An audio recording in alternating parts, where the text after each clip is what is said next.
वालेकुम। उम्मीद करता हूँ आप सब ठीक होंगे, अल्लाह के ज़मान में होंगे। मेरी वीडियो को लाइक करें, चैनल को सब्सक्राइब करें, वीडियो को शेयर करें। आपके सबसे मोहब्बत क्या प्यार था। आज हम बना रहे हैं अस्सलाम वालेकुम। उम्मीद करता हूँ सब खैरियत से होंगे। अल्लाह ताला आपको अपने हिफ्ज़ ज़मान में रखे। आज हम बना रहे दाल माश। इसको मैंने 1 घंटे के लिए भिगो के रख लिया है। ये इससे होता है नरम हो जाती है और जल्दी गल भी जाती है। भिगो के रख दें। अब इसमें एक बारीक कटी प्याज डालेंगे, बारीक बारीक काट लें ऑमलेट की तरह। और ये लहसुन अदरक का पेस्ट है, 2 अदर टमाटर है, इसको भी बारीक बारीक काट लें। ये हम दाल बॉयल करते हुए नमक और लहसुन अदरक और सिरका 1 खाने का चम्मच हम इसको डाल के दाल को हम बॉयल कर लेंगे। अब मसाले इसमें डालेंगे। ज़ीरा पाउडर 1 चाय का चम्मच, सुरख मिर्च है ये भी 1 चाय का चम्मच, हम सब्ज़ मिर्च भी डालेंगे इसलिए सुरख मिर्च हम कम डालेंगे। धनिया पाउडर कुटा हुआ धनिया 1 खाने का चम्मच है और नमक भी कम डालेंगे। नमक हम दाल को बॉयल करते हुए भी डालेंगे इसलिए 1 चाय का चम्मच इसमें है, उसमें भी 1 चाय का चम्मच हम डालेंगे बॉयल करते हुए भी। और आधी चाय का चम्मच हल्दी है। और गार्निश के लिए हरा धनिया, अदरक और हरी मिर्ची। अपनी रेसिपी शुरू करते हैं। दाल को हम बॉयल करेंगे। एक पैन में हमने 2 गिलास पानी डाल के इसको उबाल लेंगे। पहले पानी बॉयल हो गया है, अब इसमें हम दाल डाल लेंगे।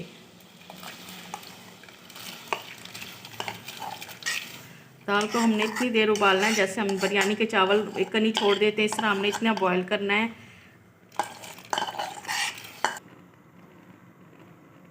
बिस्मिल्लाहिर्रहमानिर्रहीम। हम दाल को हम इसमें डाल दिया है।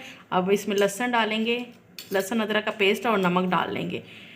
वैसे दाल ये 30 मिनट में बन जाती है। माश की दाल हम ऐसे बनाएं, लेकिन हमने इसको 25 मिनट के लिए बनाना है कि आधी हमने एक कनी छोड़नी है, तो 25 मिनट के लिए हम इसको बॉयल कर लेंगे। ऊपर ढक्कन रख के इसको उबाल लेंगे।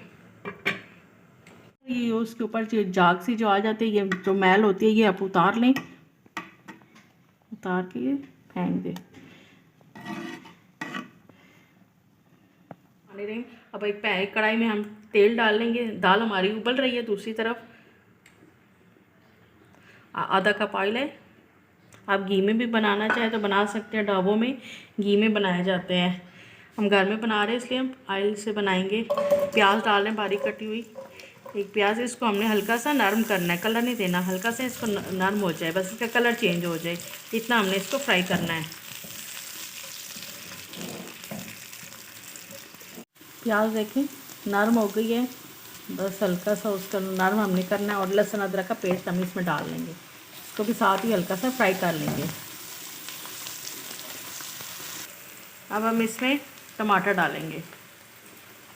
बारीक कटे टमाटर हैं 2 अदद, इसको भी हम अच्छी तरह इसमें टमाटर को हम इसमें गला लेंगे।